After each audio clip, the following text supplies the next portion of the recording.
Right on. So it's a smaller crew today. Yeah, looking pretty sparse in the room. The weather has made it difficult to do the pod.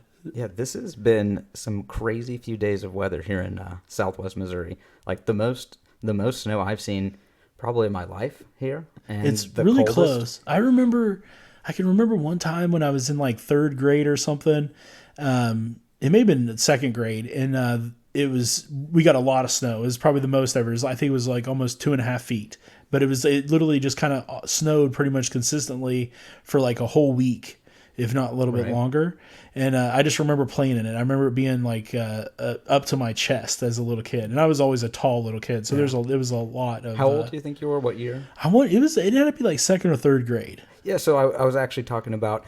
I probably remember that snowstorm because I grew up. That would have been 91 or 92, maybe 93, somewhere around there. Yeah, I grew up in Northwest Arkansas, and I was recalling today the only other time that I've seen this much snow was around that time period. I remember like being waist deep in snow, but again, I was a little kid, so like that's like your perspective is weird. Yeah, it's because I mean it seems like it's so much, but you're a wee tyke, so yeah. But like it come up to my ankles. It was a lot of snow. Like I remember like.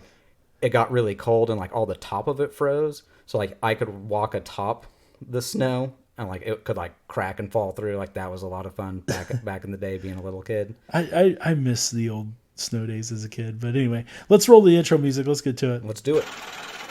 Hey, feel I'm in the mood for a switch up. I hit the function, hit the rose till I hiccup. I hit the stage and leave with money that's a sticker. She picture perfect, so I told him I'm a flicker. Feel I'm in the mood for a change up. I leave the city and return with my change up. They got amnesia, don't remember how they played us. They wanna knock me down, but somehow I just stay up. Look. Critically Unacclaimed Podcast.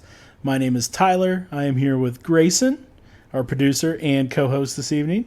Brandon could not make it tonight because of the snow. It's just like we end up pushing it back, and so he could make it on Wednesday, and then he ran into some catastrophe today.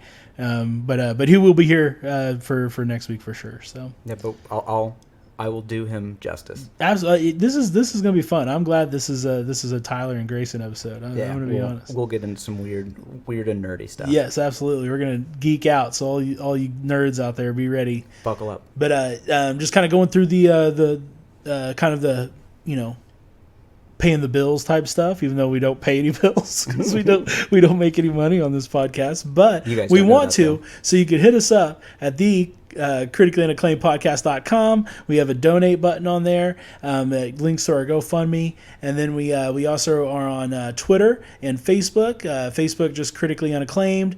We have you can like the page there is what we prefer. You can also friend request us if you can find that. And then also on Twitter, Unacclaimed Pod on Twitter, and I'm Tyler Hicks on Twitter, so follow me there. And that's pretty much all the stuff we got. Let's go right into the weather. I think it's like affecting just about everybody we know. So right, like you open up your windows, guys. It's a winter wonderland out there. If you're living in Texas, I don't know if we have any Texas listeners, but if we do, that sucks. Like I feel bad for you guys. So like I don't really, sending positive vibes your way, and hopefully it. Right, I was a little concerned hearing about our town potentially doing some rolling blackouts. I have been unaffected by them. I've heard a few people have gotten hit. We have some batteries loaded up in the recorder just in case we go down this evening. We will not lose any of our footage. I understand with Texas why they don't get this kind of weather ever, right? Like this is really crazy. Like it's something that happens. It's unheard of. I remember there was a game, I want to say it was the Super Bowl, right? It was a couple years ago. They had it in Dallas, and there was like a little ice storm type thing that happened, and it was like very little snow, and they were like freaking out about it then.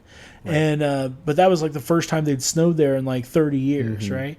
And then like now they kind of run into the same thing where they just weren't prepared with like ice or anything for anything like that. We haven't had a really cold winter in a little while. Yeah. At least here, like here in Southwest Missouri, like it hasn't gotten bitterly cold in quite some time. But we do get cold and snowy weather. Yeah, it's and not we have unheard the of. trucks and we have the salt.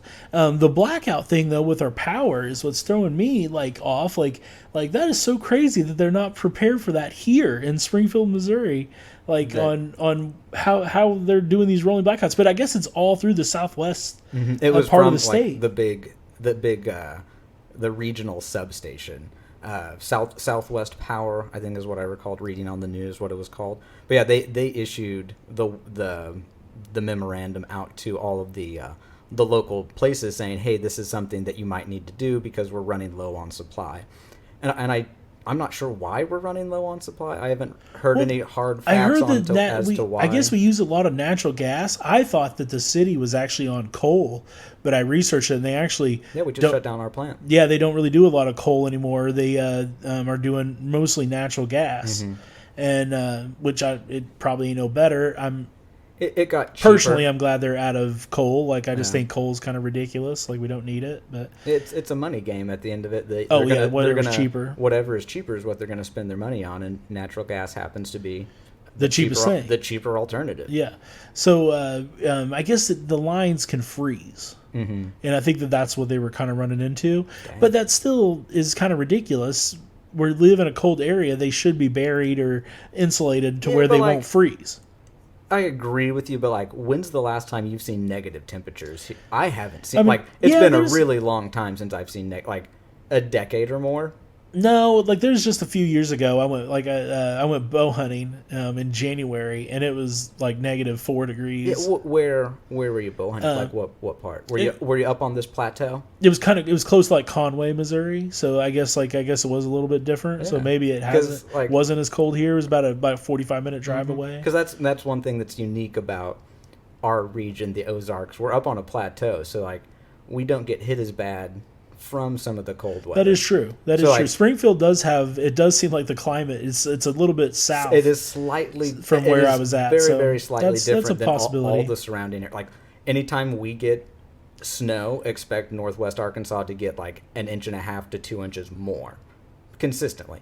Anytime we get like bad weather, like the tornado type storms, it hits I-44 and goes north. I've also noticed that tornadoes don't really happen around Springfield. Like I've lived here for a long time and I've never seen a tornado touch down in or around the city. Proper. It's always outside of the city. And I always thought that was weird. Yeah, I don't know. I've always accredited it probably to nothing. The Ozarks Plateau where it's slightly higher than all of the region around it. That may be why. Maybe it breaks up the low pressure fronts as they roll by. That's a good point. I'm not a weatherman, so I really don't know. I'm not either. I like to talk about things that I observe. Yeah, same here. But so like I understand why our region wouldn't be super prepared for sub-zero temperatures. That's just not common. Yeah, I think it gets cold here though, like below freezing. It does so get below think freezing. That they would be prepared for it. I don't know. Maybe it's a different if it's negative. The cold, maybe it does need to be a little bit tougher. The cold creeps in. So like if it's 30 degrees outside, it can only creep into the walls so far. But if it's like -4 degrees outside, that's going to creep a lot further in. Like there's been frost on my windows. That's never happened in the winter before. It's been cold enough. No, it's been cold as shit. It's been cold enough to freeze every other winter, but like it was solid for like 2 days straight, like in negative degree outside. It's like it's not great to drive on, but it's not. It's like sand almost. Like you can get traction if you have good tires and a good vehicle that rolls you forward and have good ground clearance. But it's not like packing and clumping up. Like it's just hardcore snow, guys.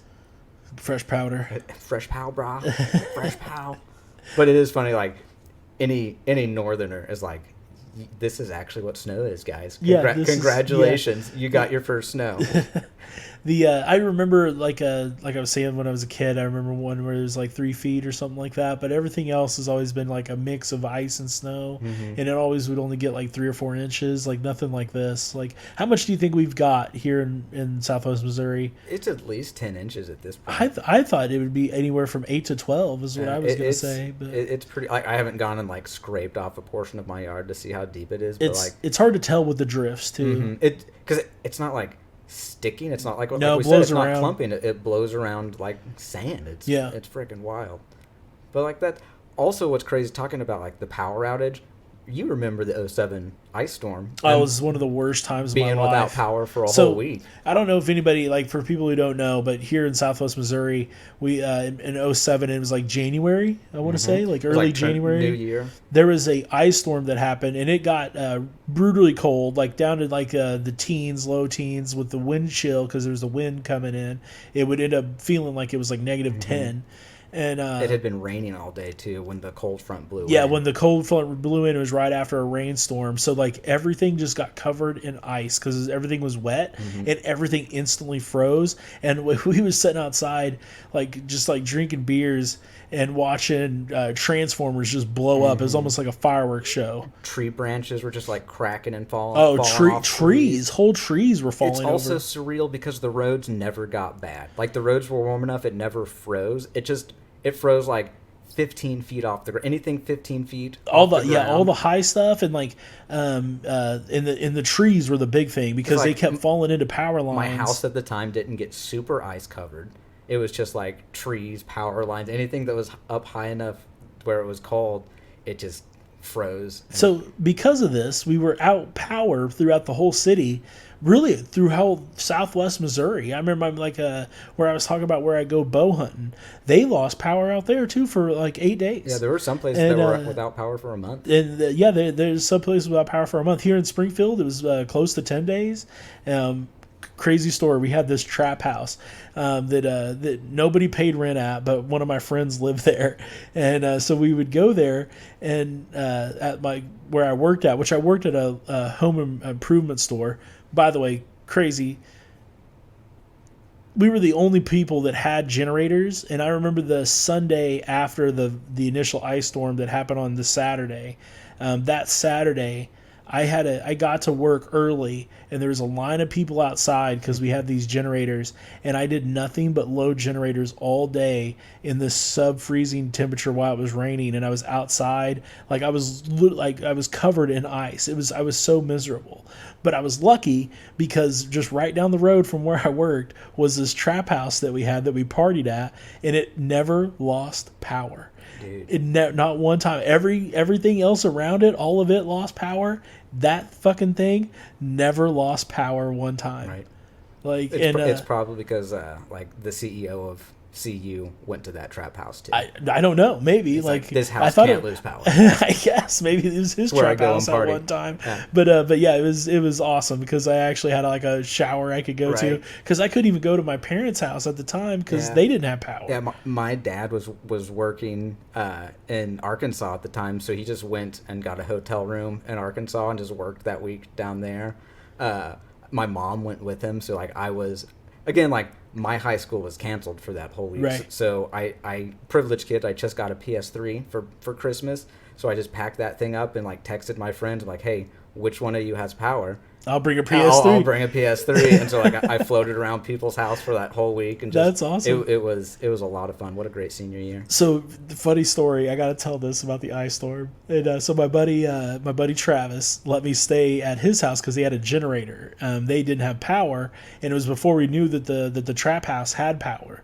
We didn't even think to look there because it was a trap house. Like, of course it didn't have, but no, it did have power. So I ended up staying there for like a week. But one of the reasons is because of what I'm about to tell you.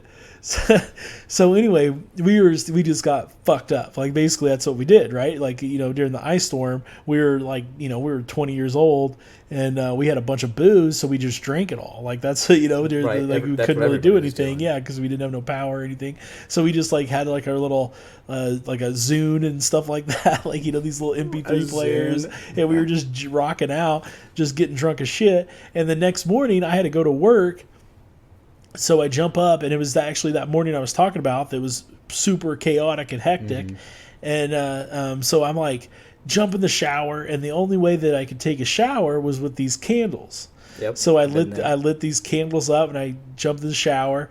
Well, I remember I was going to blow out the candles, but I thought somebody... Like, I don't know. It was such a hectic morning, and I apologize. This could have been completely my fault.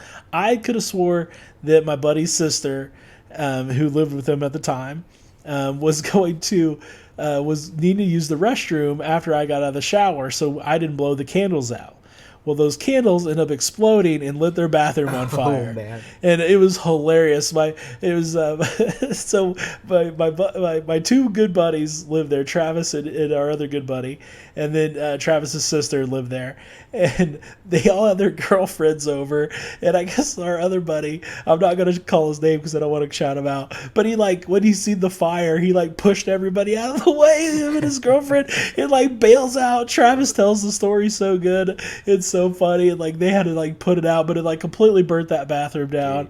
And they ended up turning it in on their insurance. Thanks to all of them. Shout out them for not making me pay for it. I'll take blame for it, but I don't know if it was 100% me. But be careful if you lose power.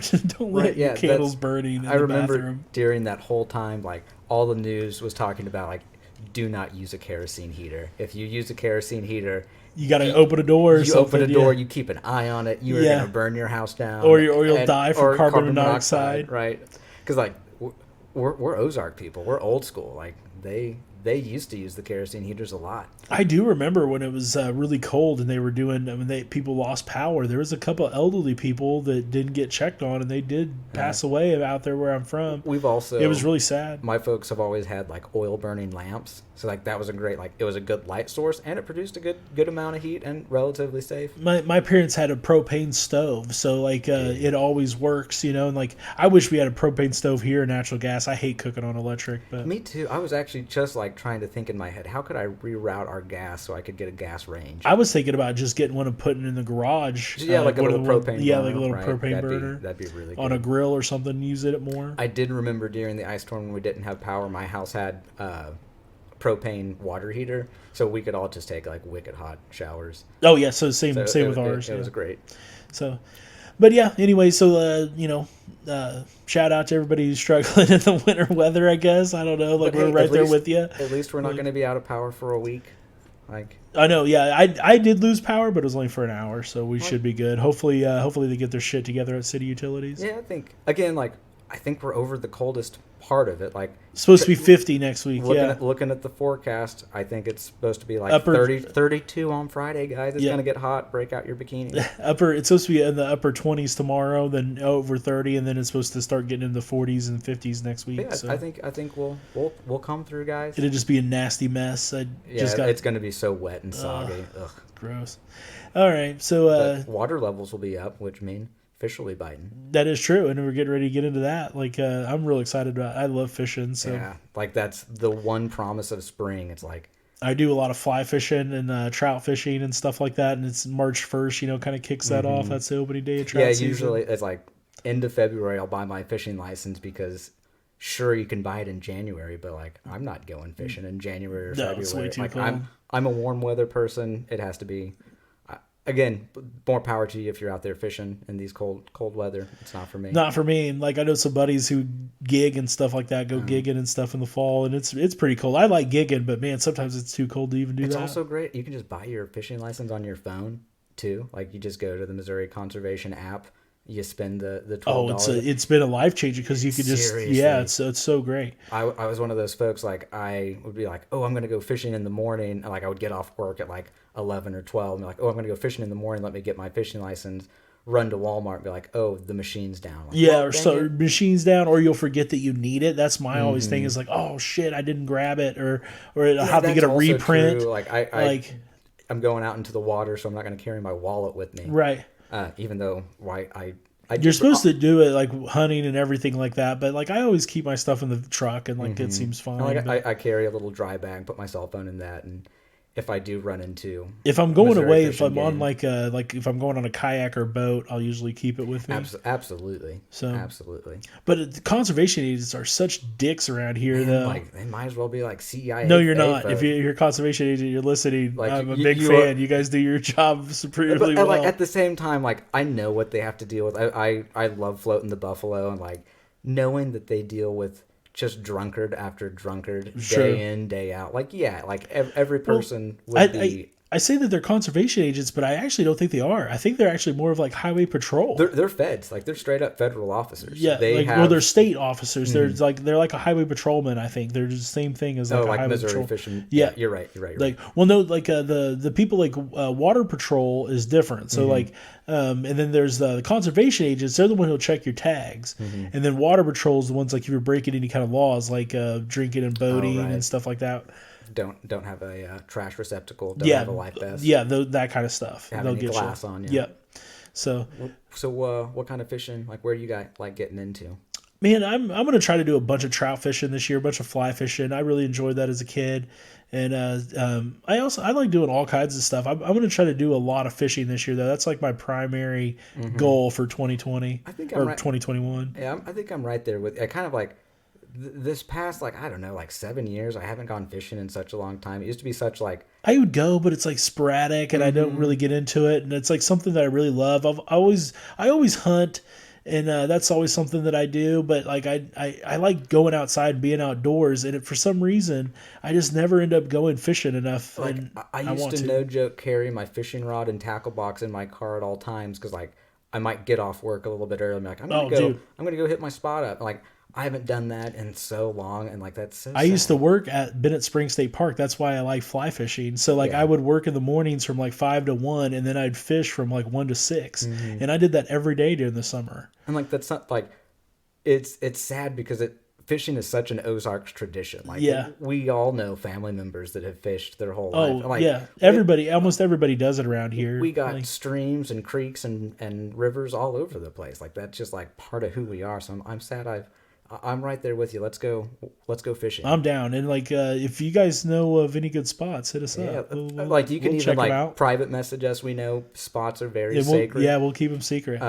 We can swap even. Like you know us. Like we're talking about fishing, so we got our secret I spots. got as well. some spots. Yeah.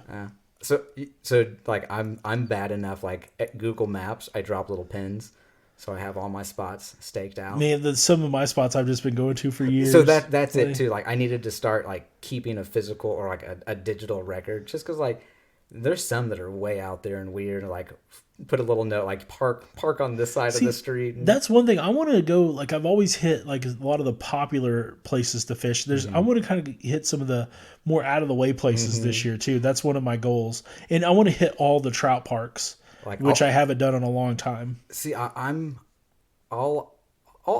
learn fly fishing. That's one thing I've always. I'll work, dude. I can work with you. I haven't done it in a minute, but but I'm pretty sure we could get you where you can cast just good because enough like to catch a fish. Yeah, it's something to learn. There is a finesse element to it, but like you can learn anything if you set your mind to it.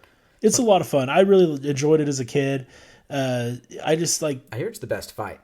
it is. It's one of those things to where it feels more rewarding when you catch it on a fly rod. I don't know why, but it seems like It's the labor you put into it. It is. It seems like it is more rewarding. Because really, like you could go catch a fish with a bag of bread and a hook. Oh yeah, You all just the time. wad up a little piece of bread, or put some, it on a hook, or just some, like dangle it worms and down. some chicken, Yeah, it's not- chicken livers and gizzards. Like I used to use And that like all the time. with fly fishing, it's about you know exactly where those fish are at and placing that bait so it floats on top of the water or underneath whatever you're fishing with, so it looks like a living creature, a part of their environment, and you fool them. So it's kind of like bass fishing in the same way that the fish are smart, and bass are dumber than trout. Like, so in that regard, trout is a smart fish.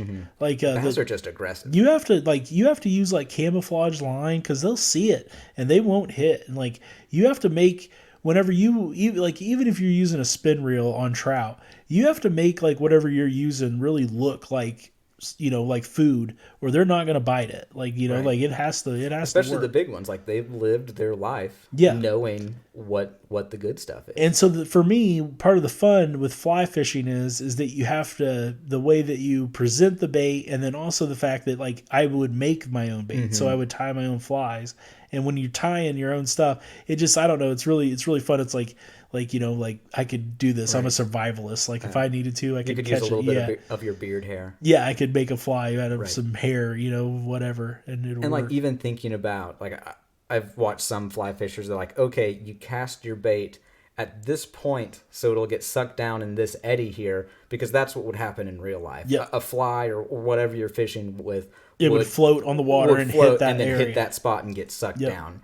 And so it's so fascinating to me that you are thinking about all of these things that a fish does and how it perceives the world. So like that type of fishing is so heady. There's a lot of thought, a lot of strategy that goes into it. It is pretty fun, and when you drink a couple beers and you're out there fly fishing, it's a good time. It is a good time. Again, you get to connect with nature. At the very least, you get to watch the water flow by, and that's super rewarding. Trout ain't a big fish either, so it's like you're not really catching them to catch like the like of course you want to catch big ones, but a big trout's like 3 or 4 pounds. Right. So. And like we were talking about around here, 3 or 4 pounds is gigantic. for around Gigantic, here. yeah. That's like. I've seen some big ones working down there at the park. I seen one that was almost 30 pounds one time. Ooh-wee. It was it's the record, I'm pretty sure, down there. How long had that fish been there? Dude, I don't know. Forever. Like it was massive. Like And and they're all hatchery fish, so they're all stocked, but like it was a massive one. That's one of the things that I do like about fishing is when you pull up that really big fish, you're like, buddy, you've been kicking it around for a while. Like you've dodged some stuff. Like you've seen this place change, or like fishing on a river and you get like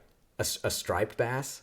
And you're like, what are you doing up here, bud? Yeah, like you made it a long way. So striped bass are typically a lake fish, and so all of our lakes They do around run here, in the rivers though. They do. They'll especially during their mating season, striped bass and white bass will run up river. and if you're close enough to a lake, it just when you get further away, it becomes more rare. But every now and again, you hit one, and Especially down here where we are, because we don't have any lakes that run. Like the rivers are all pretty far, like from where we're at. What's the biggest lake we got? Like there's Taneycomo. That's probably Table Rock. Like that's Taneycomo. Yeah, like that right around Taneycomo River runs into Table Rock. It's a man-made lake, so it just So it's all of those rivers that they dammed up and turned into a big old. And then there's Palmy Terre Lake, which is a good one. pretty big one. That one's pretty fun to go to. And then there's like Lake of the Ozarks. But Lake of the Ozarks. I don't ever fish it though. It's like I was gonna say like you're gonna pull up Aquaman and I don't some know. mutants and Maybe some nasty it's like stuff. it's like Springfield Lake. Yeah, I went up to Lake of the it. Ozarks. So sorry if you like love Lake of the Ozarks, but like I went there once and I did not enjoy it. It's more of like a party lake, I think. Like people like to party and stuff up there. I'm not a big fan of Missouri lakes. I'll take the rivers and Truman's creeks a lot and of fun.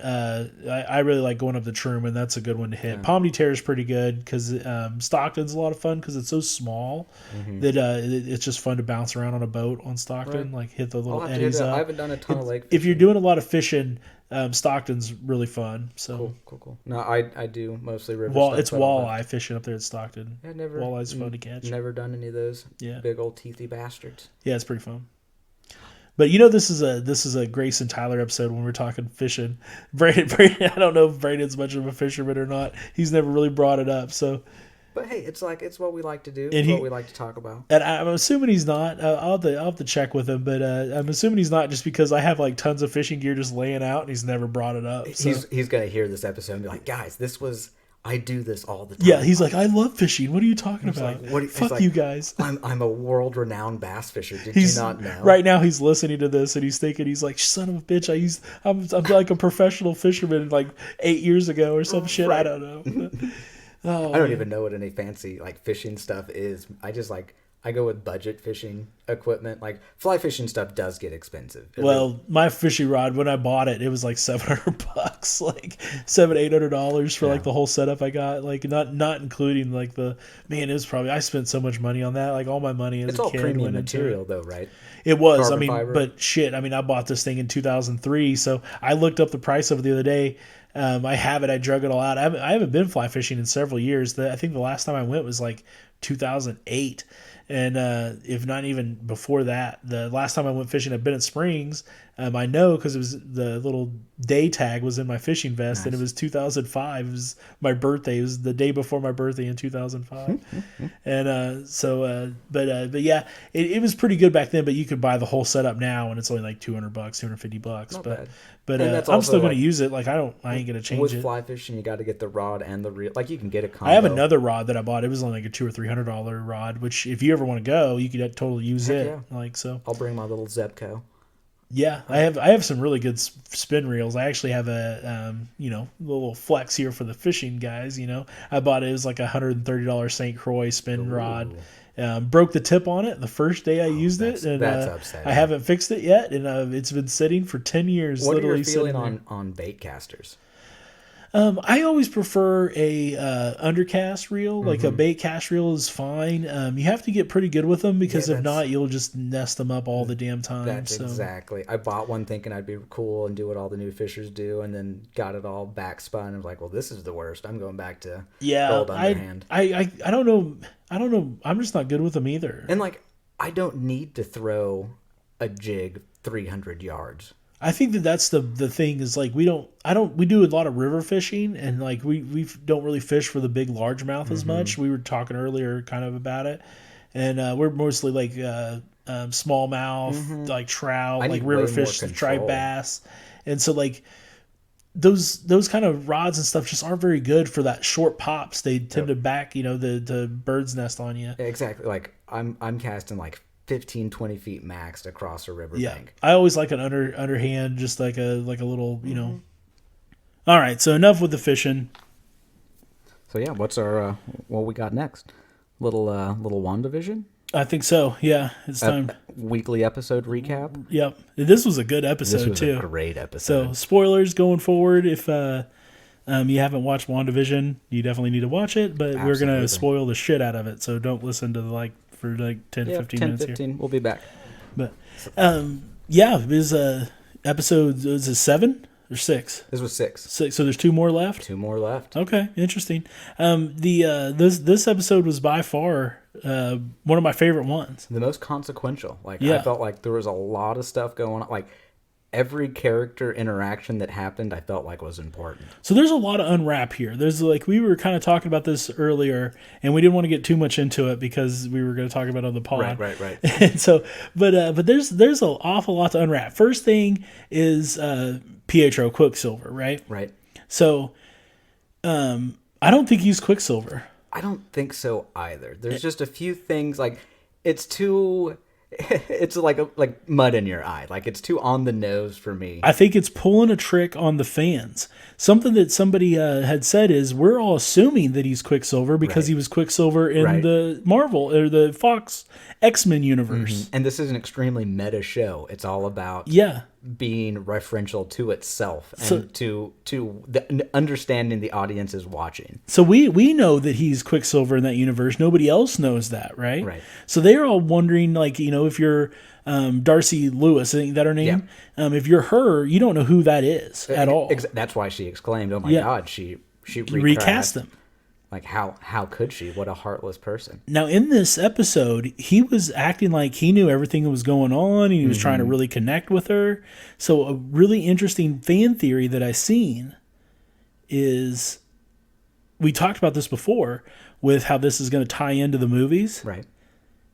He's been cast to play Nightmare, Okay. and Nightmare is a Doctor Strange villain. Okay. And it's going to pique his interest being in the universe, like Doctor Strange's interest. He is going to take interest in this hex bubble now. Yes, and it's gonna be kind of that's the way that this is gonna work. Is that going to be the big season finale reveal? Like is that he's Nightmare. Yeah. That's what I'm wondering, if he ain't cast in the he Marvel he's universe. He's such a great actor. Like, I really like Evan Peters. Evan Peters, yeah. He's just fun to watch. Like, he's just period fun to watch. Period. Good actor. Good actor. Yeah.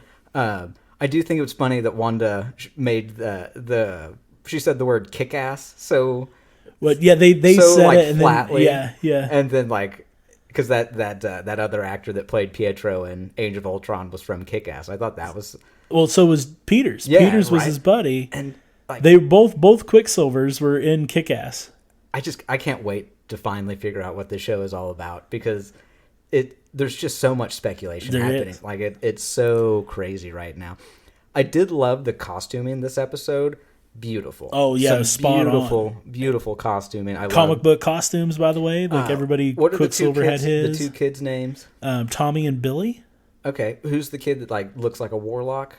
That is Tommy, I believe.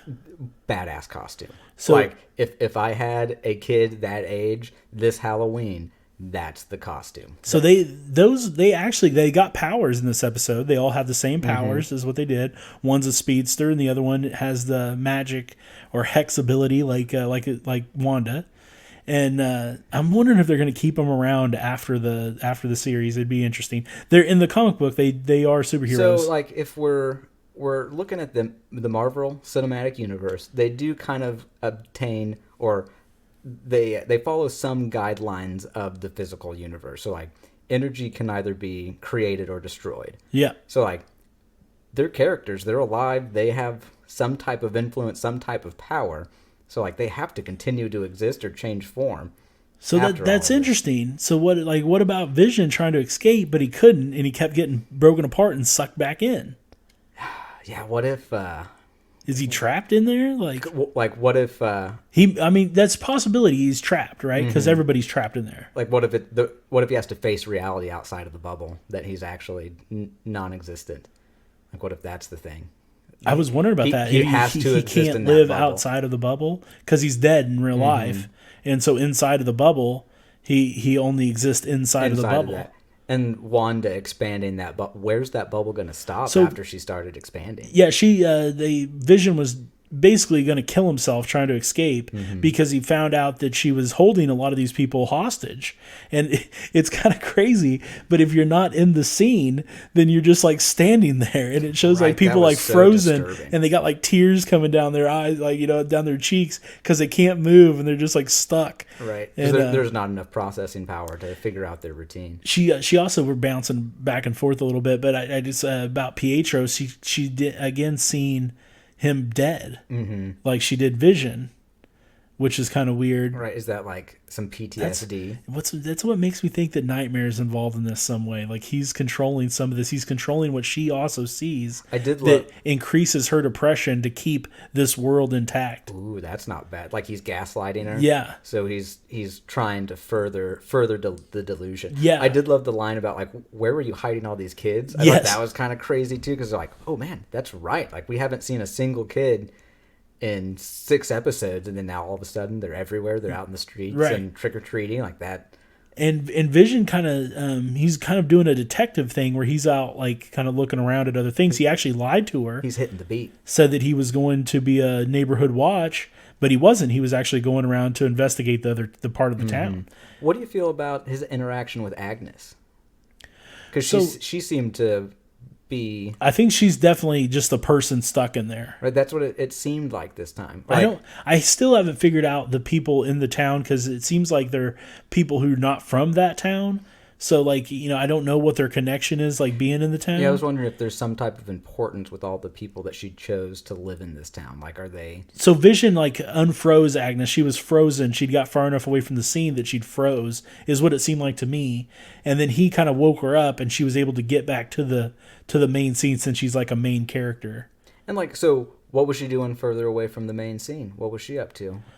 That's a good point. Like, it seems like some of these people are trying to fight back a little bit. And, like, they don't like it. Was it a choice of hers? Did she choose to go away from the center of town, or did Wanda make her go to the edge of town? It could have been It could something. be Maybe either she way. was thinking about trying to escape, so she got turned around and got to where she couldn't escape. It does seem like the barrier isn't super solid. Like Vision kind of like, again, seemed to be sucked back into the barrier, but he was able to walk out pretty simply. Well, it was killing him. Yeah. She had to extend the barrier for him to live. So I do think that the normal person just can't walk through and in. It looks like you can walk in it pretty easy, but you can't walk through it. Right. You can't leave. And then Unless Wanda says you can leave. as the barrier was expanding out, it started scooping up all the agents, and Yeah. I thought I liked that bit, turning them all into clowns. So like, think that was like sideshow performers, and also Dr. Darcy was handcuffed to a vehicle, and when she was absorbed into the hex. So I'm wondering, is she going to be somehow integrated into like an SUV? Like, is she going to be some weird like robot person now, or like, is she going to be stuck in a cage? Like, The whole thing's interesting. We were talking earlier, and Rambo, they keep mentioning how her DNA has changed since she's went out and left and come back through. And I think that's an interesting distinction. They've said DNA a lot. A lot. And so one of the things we were kind of talking about is like, is this like how they're going to do mutants? Right. Like, are they going to... So is this bubble going to continue to expand around the entire globe? And change everyone's DNA. And then anybody with this latent DNA gets activated, and everybody, and like, so there's now mutants. That's how they bring in the X-Men. Again, I feel like they're hinting at something bigger. I feel like each episode has grown into something bigger and bigger and had bigger implications to the universe at large. Yeah. Like the first 2 episodes, it just seemed like, okay, this is going to be... I think it was all set up. This is going to be a Wanda story, those first couple episodes. But then it starts expanding. I was like, oh, wait a second. There's like these agents that have an understanding of the snap and Thanos. Like, this is bigger than just Wanda. And then now... we're 6 episodes into it, and we've taken a few steps back. It's like, well, this has global implications now. Like, do you think we're gonna take one more step? It didn't take very much for her to expand the bubble. No. Like, it seems like she could probably do it at will whenever she wanted, pretty easily. And do you think that someone's big plan? I've watched a lot of spoilers, and House of M gets brought up a lot, and she's almost at this point. It's like interviews and stuff with what's her name? Elizabeth Olsen. Yeah, went blank. I wanted to call her Mary Kate. Ooh, wrong one. But Elizabeth Olsen. She keeps doing these interviews, and they keep bringing up House of M, and she's almost not even trying to really hide that it's a House of M story. Right. And again, I think it has regardless of where this story goes, it has its like roots in House of M. It's very it's it's real similar. It was like House of M was her own reality that she kind of created. This is in the comic book world. She kind of creates this alternate reality where she's like this. The Maximoff family is like this royal ruling class. And it's kind of similar to this. She's got this thing, and she's the ruling class. She's the one who says what's going on. She's in control of everything. She's in control. She's moving all the pieces around. Yeah. So it's like, it's real similar. And in House of M, she says no more mutants, and it wipes out all the mutants. We've brought this up before. I know we keep hammering this. I think there's something to it, is why I keep hammering home. I agree. There's no way they mention DNA this often. After they just picked up this intellectual in 3 property. episodes since she come back, they've mentioned her DNA changing in every episode since she's come out of the bubble. And so mutants is historically DNA based. It's all about genetics. Genetics, like, evolution. Literally the bread and butter about X-Men is genetics. Yeah, it's all evolution. Can't be stopped. It's almost like because it was X-Men. Just a little history out there, and one of the reasons I really love Marvel Comics in general is when it come out, it was a way for them to talk about the race problem in America without using race. Exactly. And it also put these people who were predominantly white X-Men in the comic book in a situation that most African Americans and people of color find themselves into. And I know that for me, and again, I get a lot growing up, I learned a lot from this kind of stuff, and that really showed to me, I'm just not going to be a racist person, right, because I don't want to be prejudiced against the X-Men. I like the X-Men. Yeah, exactly. Everybody's a person, no matter what they're going through. Yeah. Like at the end of the day, you can see the humanity in Wolverine. You see that he just wants to live his life and have peace, just be in peace, right? Have a moment alone in the shade, because that's all he's after. And isn't that what we're all after? Aren't we all looking to the end of our struggles and get to live the lives that we want to live? 100%. I think that's so human. And that's what Wanda's really kind of tying it back to, that's what she's wanting to do with this reality. She just wants her time. And she found Vision. She's in love with Vision. She wants to, have a family and kids, and she's making it happen really quick. And I think it's because she knows that it's limited. That's why the kids grow so fast. She knows that that's human. Time is fleeting. Yeah. And she knows that, but she has more power over it than the rest of us. That's a great, I think we figured out the show. I think, honestly, we may have spoiled it for everybody. You guys may hate us, but I don't know. But and I do think mutants are the next. It has to be the next big thing for the MCU. What are they going to do, right? Because we talked about that too. Let's talk a little MCU real quick. Let's go into that. Let's just change gears, switching gears. The MCU, Marvel Cinematic Universe, needs a terrestrial threat. We've talked about that in a couple episodes too. The big bad Universal stuff, leave that for Thor and Guardians. That's what they're all about. We need something that connects us back to planet Earth and to our fellow people. That is completely missing in the MCU as a whole right now. There's not any the perspective of the average person, really. Sure, you get Peter Parker. He's the everyman. That's the closest one I think that they have going right now. That is really down to earth, the most grounded person. Before it was Captain America. Absolutely. Oh, I'm so glad you said that. So Captain America is the everyman to me because I love the Captain America movies. They're my favorite ones of the MCU. Same. I wasn't a Captain America fan before any of the MCU stuff come out, and they've just consistently been my favorite movies. There's something that the portrayal of that person that is small and less than being given the power. Again, we're talking about Captain America, and he does also have the with great power comes great responsibility storyline. He does, and Spider-Man really has that too. So he does too. It just with Captain America, you get the weight of that responsibility. I think Spider-Man has to learn it, and I think that's what his story is. It's learning to make the right call and learning the weight of right and wrong. I think that's what Spider-Man's all about. Captain America, he has that moral compass that points north every time because he understands what it is to be bullied, what it is to be that little person that someone has to stick up and fight for. So he just knows that's what makes him an everyman. So I also think that the Avengers movies are going to be hard to do. And I want to give a shout out. I'm a huge comic book fan, huge movie fan, and I think the Marvel Cinematic Universe is one of the greatest movie groups and series of movies that's ever been done. I think it's something really fantastic, all the way up from the original Iron Man movie all the way to Endgame, and it's going to be really hard to duplicate that. It will. In moving forward. But if you do it right, they can do it. And one of the ways that I think they could do it is if they have Doctor Doom fill in as the Loki role. Okay. Where a consistent bad guy who comes back, they kind of need his help to do some things. I hope they use the fact that he's a magician. I don't know, the first Fantastic Four movies, watch those. They did a terrible job of portraying Doctor Doom.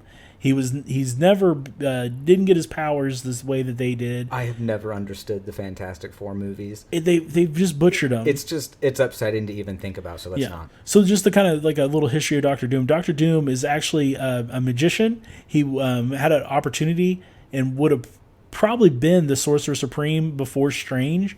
But the Ancient One didn't trust him, didn't think that he was pure of heart, which he's not. He's a terrible person. He's also a genius. He's not really a terrible person. He's just almost too smart for his own good. Absolutely. He's I feel like he's slightly better version of Lex Luthor, but he's just got way more fuck you than Lex Luthor does. Right. And one of the reasons why he has that fuck you is because he's a badass sorcerer and he can shoot like lasers and shit out of his hands, which is pretty cool. If Luthor could do that, he'd probably be more fuck you too. He's just bald. Yeah, he's just bald.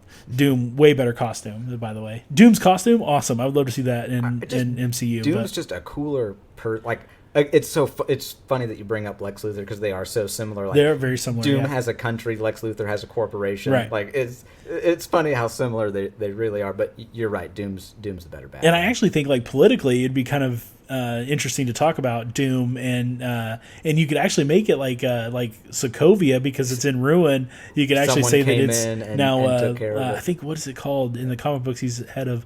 I want to say it's like Lavitra or Latovia or something like that. It starts with an L. It does start with an L. I was going to say Latvia, but Latvia is a real country. Yeah, I don't think that's it. It's like Lactovia or something like that. I don't remember. It would be nice to see some of that global politics as well, because you could see his government interact with Wakanda, right? Like the U.S. government. They do in the comic. They have Wakanda and them kind of fight. But it's interesting in the comic book.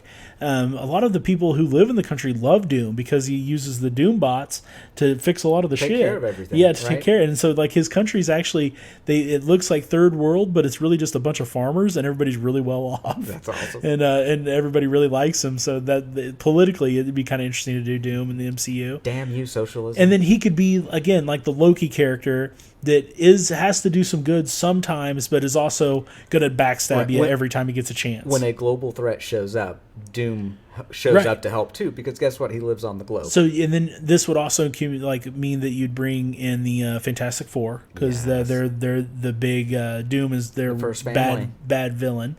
They're big bad. So what would you do? Would you introduce Doom first or the Fantastic Four first? You could do either one. I think either one would be just fine. Like you could do Doom and he could be around the whole time, right? Like you could spin it to where there's always been this guy have his own has his own country and ruling it as kind of a dictator, and nobody really knows who he is. I think you could introduce him into Doctor Strange because he is a sorcerer. Mm-hmm. So there is that kind of connection. So you could really bring him in really wherever you wanted to. The Fantastic Four, bringing them in is pretty easy. You just have, make it seem like they're a bunch of scientists that's been around the whole time. They end up going up there and getting the powers. Boom, Fantastic Four. We've had the in-canon buzz about somebody bought Stark Tower. Yeah, hopefully it becomes the Baxter Building. Who else would buy? Like, one, why would the filmmakers go out of their way to say that the building was bought if it's not important? There's 3 people who I think could have bought it. It could be the Baxter Building for Fantastic Four. It could also be Norman Osborn, and then it could also be who was the third one? It could be like AIM or something like that. Something like that. That's not bad. Norman Osborn. Osborn is who I think it could be. I think that would be a better touch than because it could be the Oscorp Building. Agree. I just watched the Morbius trailer again just because it came out 18 years ago. The third one. Sorry, I just got to say this. The third one, the Kingpin. I think that one might be better. Yeah. I would love to see the Kingpin in a Spider-Man movie as the big bad. That would be great. It does seem like in the switching over to Spider-Man again. We said MCU, so that's everybody. Yeah, it's everybody. We're talking all of it here. Yeah, so buckle up. Hey, this is a Greyson Tyler podcast. We're going deep in the nerd shit. Yeah, just hang on. So Spider-Man, we need that for Spider-Man. It seems like they're gearing up towards a Sinister Six.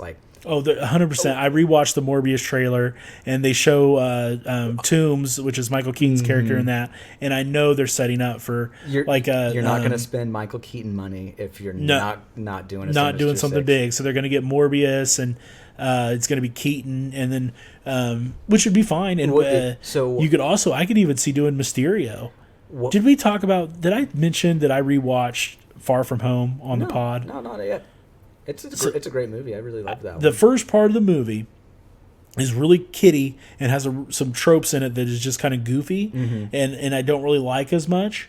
But I'm gonna the second part of that movie, a dynamic changes to where it's way more serious, and they nailed Mysterio's powers. They really 100%. And think about, I was just rewatching. Think about how terrifying it is if you could not tell what was real around you. It'd be like an acid trip that you couldn't escape. Seriously, like Like, that would it would fuck you up. the wild, and they handled that so great in that movie. How it would just pop up, and it seemed like he was within the hallucination. I loved Yeah. how they did that because again, like When when he you ch- talked about like the old Spider-Man cartoon, we've seen that before. Yeah. Except they've done it in an animated format, so it was a little bit easier to pull off. Now, like getting to see Tom Holland interact with all of that. Oh, it was pretty dope. It was like so rewatch. I've watched it twice because I watched it the first time and I was so impressed that I watched it again. I even believe the technology they used to pull it off. It was one of the like sometimes Yeah, drones and then it's the same algorithm that they brought in For, like, holograms. Civil War. Yeah. So it's like I completely buy their in-world explanation for why that seems real. I agree. Like I loved that. Some of the elemental fights I loved. Like Oh, it looks so cool. Yeah, so great. they really nailed Mysterio in that. And what's his name? Who played what was his name? Shit, I'm going blank. Gyllenhaal, Jake. Jake Gyllenhaal. Mm-hmm. He nailed the character 100%. Like he did a bang up job. And I really since liked it. We're talking about Spider-Man. We'll talk about one of his team-up buddies, Blade. There's been a little bit of buzz about. There's been that for a long time, and in the comic book a few years ago, they introduced his daughter. Blade has a daughter Okay. that is also half vampire, like Blade, and she's fighting like a Slayer too. Mm-hmm. And I think she ends up just going by Blade, and he's kind of like the Whistler. Okay. And I like that. I think that if you're doing an MCU movie, you could really take those Blade movies from before, since now they own them, since they're Right, 'cause part of Fox. We've talked about that before too. Spider-Man has some of the best team-up issues. Oh, hands yeah. down. Oh, Like, 100%. The Blade team-up was great. Daredevil, Da- the Hulk, Deadpool Wolverine. team-ups are great. Wolverines are Oh, great. Deadpool team-ups are awesome. They have such a wealth to plug into, and like I'd like to see more of these TV shows where we can explore little 30-minute, 45-minute. I would love a like Deadpool Spider-Man 8-episode show where they have to like solve a case, Mm-hmm. and it's Ryan Reynolds and Tom Holland together.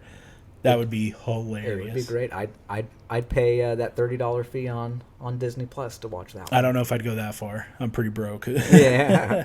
But just kind of going back to like we were talking about where we see the MCU going, and Doctor Doom would be the Loki character, right? So who's the big bad? I've heard Kang's been cast. Kang the Conqueror. That seems like a pretty decent big bad. I don't think Galactus- I think it's got to be Galactus. Like, how do you outdo Thanos? It ain't Kang the Conqueror. Like, yeah, Kang is so similar to Thanos. Like it would be Very kind of much. it'd be such a cop out. I could see to him have being be like the next bad guy. he could be like a episode bad guy, like a I could see Kang being the Red Skull character, where he shows Very up as a much. bad guy, and then as some events unfold, he teams back up with the MCU. Very much so. I could see that being the thing with Kang a lot. I like the actor they got for him. We Yeah. talked about that before. He's It's the great dude actor. from Lovecraft So, Country. Galactus isn't bad. I think there's I think so much bad blood with Galactus right now. He's never been portrayed good. I just don't but think. I think that's I just bumped the microphone like an idiot. But I think that's the thing with the MCU is that they do stuff differently. Like with House of M, like we're talking about with WandaVision, just kind of tying it back there. They don't have to follow the book. But they took the essence of the book and what it was, and they kept that the same. And that's what they've done with a lot of the characters. They didn't really change the character. They might have changed like how they got their powers or something like that, but they didn't really change like the essence. You're which right you about you that. do like Fantastic Four. They changed the essence with Doctor Doom, and with the new Fantastic Four, that Josh Trank catastrophe that was awful. Did you just hear my eyes roll? Oh, they just It like was- they didn't get none of that right whatsoever. So with that movie, I felt like I watched it wrong the first time and put myself through it a second time.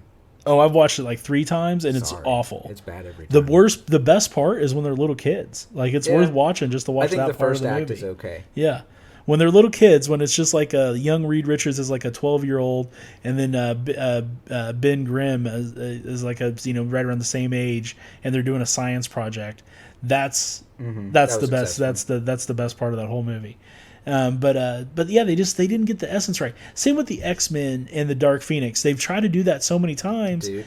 And they just didn't get it right. They didn't get it right with Apocalypse. And it's like you don't have to do it just like the comic book, but you got to keep what people have loved about these characters And that's what's- intact. You're right. You can change things all to live long day, but you have to remain true to those characters. Yeah. Because I think that's And true to those type of stories. that's some of the things they've changed with Dark Phoenix since they've been doing Dark Phoenix. They have made Well, they've done it twice, and both times they failed. they've made changes to the actual character itself that would be something that character would never do. So it's just that's not what you need to change. It's not how that character is presented at all in the books. It's not.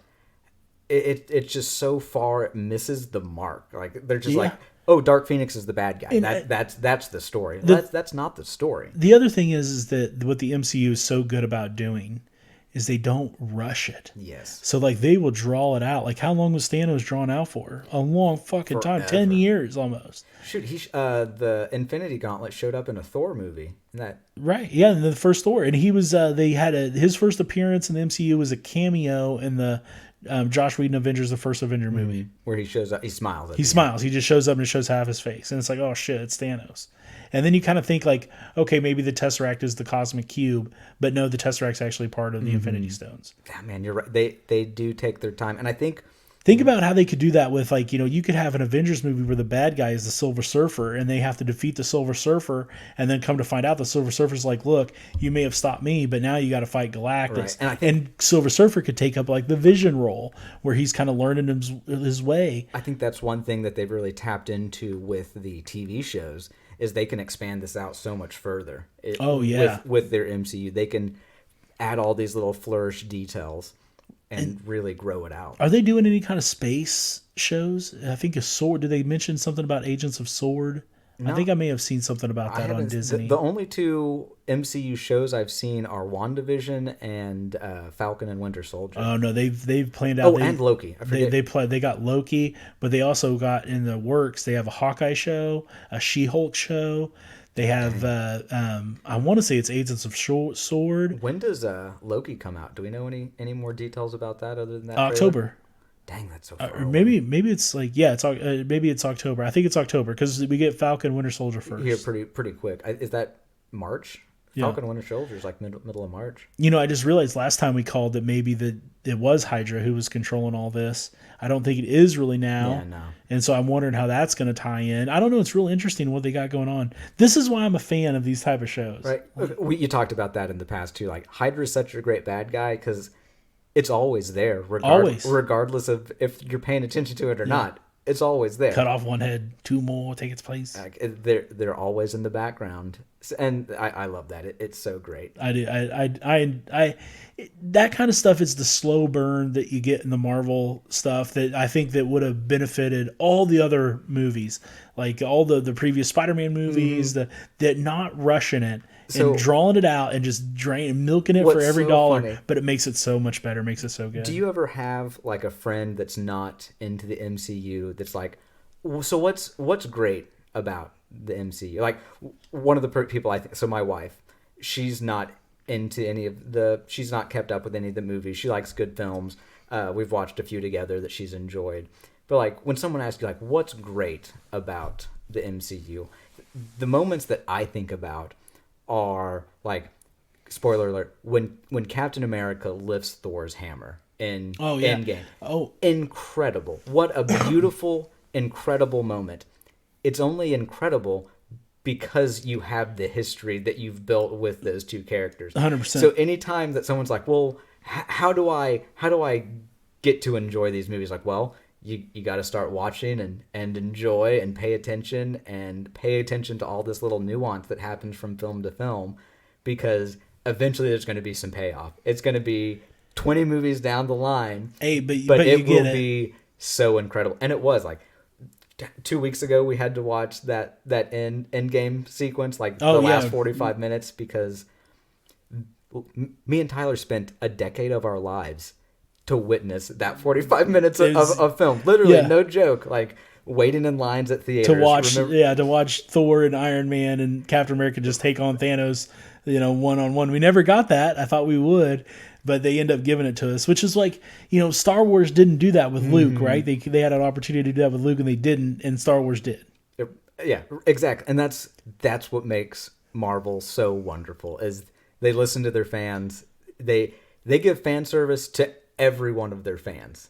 Even if people are like, well, I didn't like that part. Oh, like, there's some goofy parts in that game. part wasn't for you. I'm all for the female empowerment, but that whole scene where they just have all the female characters like line up, and it's just like, what? At the same, like it's so goofy. It's such a trope, you know. But it's making a scene. Like again. Well, there's some people out there who like, you know, like I can imagine watched like that Nerd Writer YouTube sacrificing moments for scenes. They were making they were making a moment there, and sure, they made some sacrifices to create that moment. That wasn't a moment for me, but for the 12-year-old girl who really loves those female characters, she really liked it, or boy, like whoever, like, you know, whoever really loves those type of characters. So again, that moment was incredible when Thor lifts the hammer, or when Captain America lifts the hammer.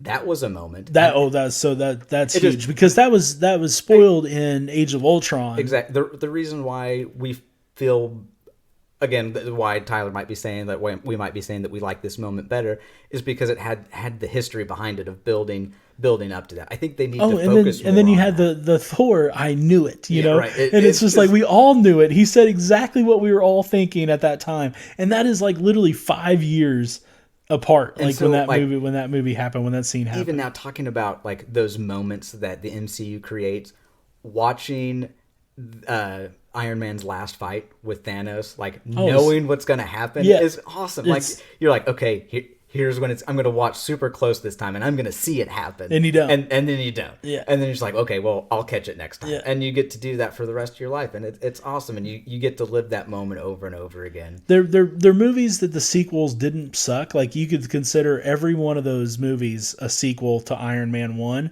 and they're all good. And like some of them are significantly my favorite. Like is Winter Soldier. Yeah, okay, it's a sequel to Captain America. It's probably my favorite movie out of the MCU, I'd say, besides maybe Infinity War. Infinity War, I think, is a great movie. But then, like, Civil War is basically an Avengers movie. It really is, at the end of the day. So, I mean, it's just, you know, like, how do you even compare Civil War, which is Captain America 3, to Captain America Winter Soldier, which is the second one? You really don't. They definitely start to flow into one another, and I think that's their ultimate goal, is to have this continuity, this giant it's just like a comic book, like, you know, like if anytime there's a crossover in a comic book, which they do a lot, especially in the 90s, and like I've grown up with it since I've been reading comic books. That's all there is crossovers. So like there'll be a big event, and you'll have to read Iron Man and you'll have to read Captain America to keep up with it all. Right. And that's kind of what they're doing here. Right. So they're just doing comic books in movie form. Reading through Civil War, and you had to pick up all those crazy weird issues. Oh, I got so many of them. And it's just like, how does this joke Deadpool comic have anything to do with the Civil War at large? There's so many too that have nothing to do with it. There's just like one through a journalist. It's a really good comic, has nothing to do with the main story. They make a little reference to it, but again, like I love that because there's those tiny little moments that they talk about, and like you get those. That's what they do in the MCU with the long burn and stuff, is you get those throughout it. Like you get those little moments where they reference something so little from another movie, then they bring it in, you know. That's the truth. It's just really good stuff. I cannot wait to see where it's going. Hearing that there's a new Thor movie in the works. So we're thinking Galactus, is that the big one? I think that we'll find out a lot more about that in the Guardian of the Galaxy 3 and Thor. I don't think we'll hear about a big bad until like 2-3 years down the line. No, I think they're going to do something. I think we might have some references. I could see X-Men and stuff like that being a big part of the MCU moving forward. So that I could see that being the angle. Like X-Men like versus Avengers. A MacGuffin reveal where they're like gearing up that X-Men is going to be the big bad, but then your Galactus shows up. Oh, okay. That could be kind of like how we had Loki to Thanos. That would force okay, so like Thanos, basically after Civil War, there's two fractions of Avengers, the Captain American Avengers and the Iron Man Avengers, and they have to all kind of come together to fight Thanos at the end. Maybe there is like a Avengers versus X-Men. They have to all come together to fight Galactus at the end. Yeah, that could be kind of dope, actually. Cool. I'd like to see it. Like the sky is the limit. I would still like some Galactus sprinkles. I could see sprinkling in some Galactus stuff right now. Like any of the space stuff, you can bring up Galactus. I feel like the MCU is still going to play it safe. For as as much success as they have had, I don't know if they're going to just start pulling the trigger and going all willy-nilly and saying... I would just love to see what Taika Waititi would make Galactus look like on the screen. He would pull it off. He'd look awesome, I think. He would do a great job. Or James Gunn. James Gunn could pull it off, too. I would like to see what he'd make it look like. Yeah, I'm excited to see where we're going with all. I am, too. With all the Marvel Cinematic Universe. I hope we get some mutants. Part of me feels like we're not going to get mutants for 10 years just because they're... Well, they definitely take their time with it, and I'm just going to trust them because I've loved what they've done so far. Agreed. But I can't wait for some good X-Men. That X-Men cartoon back in the day, right? I grew up on that shit. That's like my lifeblood. I love it. I have a Google alert saved that whenever a Wolverine gets cast or talked about I will really? get an alert. I want to know like that. Oh man, that's something we'll have to save that. Maybe next week we'll talk about who we think could be cast as Wolverine. Oh, that could be a whole podcast. It could be. I don't know. Let us know what you guys think. Who do you guys think? And we'll see about it next week. Yeah, let us know. Do you guys like this nerd stuff? Yeah, absolutely. It's quite the topics, fishing and X-Men. Just I know we bounce around here at Critically Unacclaimed. The one of the interesting things too is we got a bunch of different movies coming out, and we're wanting to do some reviews on. Yeah, and one of them coming up on the geek stuff that me and Grayson are so excited for is Godzilla vs. Kong. Yeah. So let us know if you want to hear a deep in review on that. We're probably definitely going to do it, but yeah, we'll talk about it whether you want it or not. It's we're probably both Godzilla happen, fans from way back. But we've said it every podcast. If there's something that you want us to review pop culture wise that you really like, we're still working on the Harry Potter episode. So we're working on that. That's going to come. We're trying to do it good justice. And but yeah, so let us know if there's anything like that you want to hear. Yeah, if you want to expose us to anything that you don't think we've seen before or we need to check out, I'm always down for new weird stuff. I've been working from home, so I always got something playing, and so I've watched a ton of stuff. So like a ton of stuff, like it's unreal. Right, you're getting to the end of the internet. Yeah, I think so. Like I've watched almost every movie I think at this point, every TV show, but. So the last thing I think we were going to talk about, we did want to talk about the some little bit of politics information. The Donald Trump got acquitted again. Heck yeah, second time. Yeah, world champion. He's. What do you think about it, Grayson? Yeah, like we all knew this was going to happen. It's not like they were going to get 60 out of 100 of them to vote to prosecute. So just kind of fill everybody in. He was impeached for the second time in the House for his inciting a riot and what he did during that time. And the crazy thing is he was found acquitted. He wasn't. They didn't impeach him. They didn't. And he was already out of office. And I think that's why a lot of them said they didn't vote that way. But Mitch McConnell is one of them who didn't vote that way, and then got up there and said like, "Oh, he totally did it. Yeah, he's definitely guilty. Totally guilty."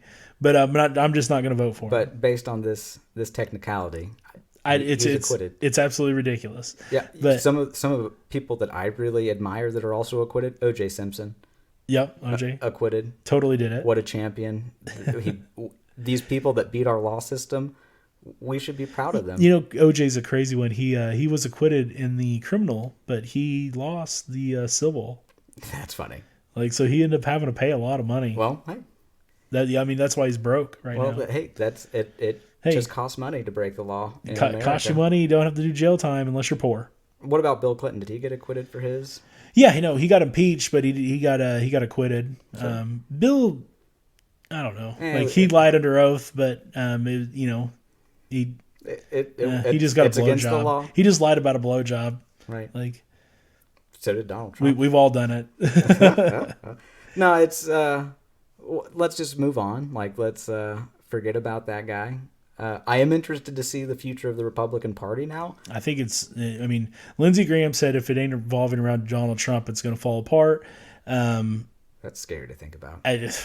I feel like it's going to implode. Like I don't know. It really is interesting to see what's going on. I know it's not my affiliation, like with the party. We've talked about it before, but I don't see Trump believing in the political system as much to put his effort behind it. But at the same time, I feel like he has been spurned and people have said that you can't do it. So I think that's a bigger motivator than... I mean, he wants to show people up, and like this is something interesting. And I know we say this all the time. Let us know if you're a Republican, let us know how you feel about how the party is right now.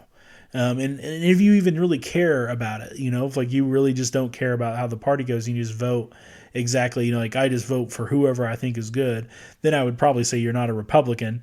You're kind of an independent, but who leans Republican. But no, I'm a pretty big compartmentalizer, so I really don't care what anybody like believes in like that. It just doesn't matter to me. Like, sure, there's a few things that like I will not hang out with you if you believe in.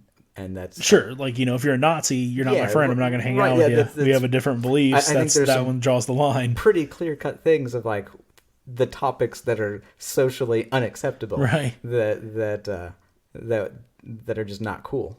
But like Roy Blunt, like I disagree with some of his conservative politics just because I don't believe in them. Yeah. But I don't think he's a bad guy. I don't think he's a bad guy. I don't like him. I totally wish he was. I think that he's emboldened to his party and will be loyal to that to the end. But at the end of the day, I think that he does have Missourians' best interest at heart. Probably, maybe, hopefully. Maybe. Who's that House guy that we got? Josh Hawley, that guy. No, the guy Billy Long. Billy Long. Yeah, grumble. That guy's a turd. My mom always said, if you don't have anything nice to say, not to say anything at all. Yeah, when it comes to Billy Long, I can't say nothing nice. I will say he's a champion when it comes to Twitter. I guess he's like one of the most active Twitter tweeters in Congress. So that's what he spends all his time doing. Okay. I just don't like that. This guy generation and their cell phones, is worthless. But, this generation and their cell phones, I can't believe them. Always have their nose in their phone. Oh, always, yeah. You can't get anything accomplished. Damn boomers.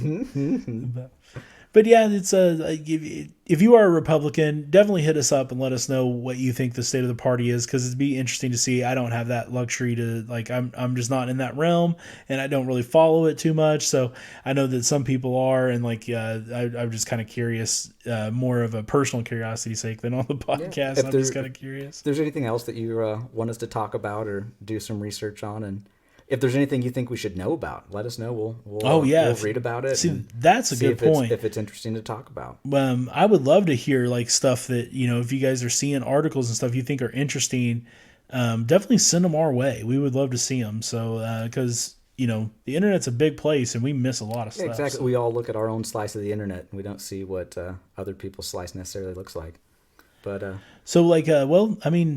that's pretty much the show, Grayson. Thanks for filling in for Brandon. Yeah, no problem. Anytime. You're here anyway. If you need help next time, I'll try to keep you in my schedule. Right on. This is the Critically Unacclaimed podcast. Again, to just kind of go through where you can find us, subscribe on Facebook, YouTube.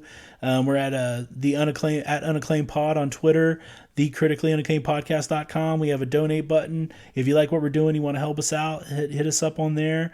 You can email us on there too on the website. So hit that up, and at Tyler Hicks, if you want to follow me on Twitter, please come follow me. I'm trying to get to 100 followers. I got 65 or something. I don't even know. So come follow me. But see you guys next week. See you next week. I'm Tyler here with Grayson. I'm Grayson. Yeah, there we go. Brandon will be back next week. Straight from the mud like Ruby. Straight to the stage, they love me. I understand they hungry, but please don't hate, that's ugly. I've been sliding, shaking, moving. I've been popping in my city. Shawty say she love the way we do it with me. I be too turned up to ever give a fuck. I ain't come to argue, let a nigga fuck. They been talking pennies, I need bigger bucks. About to catch a flight, I need to switch it up. Got that black boy joy, might do my dance on him. Take no disrespect, might put my hands on him. Hit this chicken, now she wanna marry me. But she gon' need some closure and some therapy. Came back to the city with my bank account on F. Giving rappers hell, I know they happy that I left. Hit the south in winter, I just put down my deposit. 82 degrees, I left that jacket in my closet. Bill, I'm in the mood for a switch up. I hit the function, hit the rose till I hiccup. I hit the stage and leave with money that's a stick up. She picture perfect, so I told him I'm a flick up. Bill, I'm in the mood for a change up.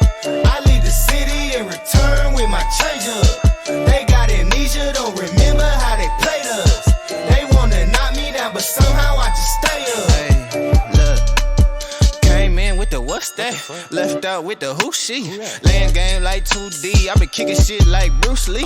Margarita to the brim tip, black denim need a slim fit. Same people that I flex with be the ones that I'm in the gym with. I'm a living legend, you a dead cause, and I'm dead ass. No, I'm dead, right? Leaving early, but I'm here night. Long and short to keep the head right. Teed up out in Malibu, got sand all in my good shoes. Press a nigga with the pessimism, but I only came for the good news. I am the show that they came for, hitting the target I aim for. We been discussing the contract, just telling they get what they paid for. I am not fucking with poverty, really it started to bother me. I need the yacht with the property, that come with the view that you gotta see. Came up from the basement, hit the rooftop with a passion. Bad bitch with some good credit and a good sense for the fashion. Dope blowing with the left hand, ass gripping with the right hand. Uber share to the airport, I'ma hit you back when my flight Feel I'm land. in the mood for a switch up. I hit the function, hit the rose till I hiccup. I hit the stage and leave with money that say stick up. She picture perfect, so I told him I'ma flick up. Feel I'm in the mood for a change up. I leave the city and return with my change up.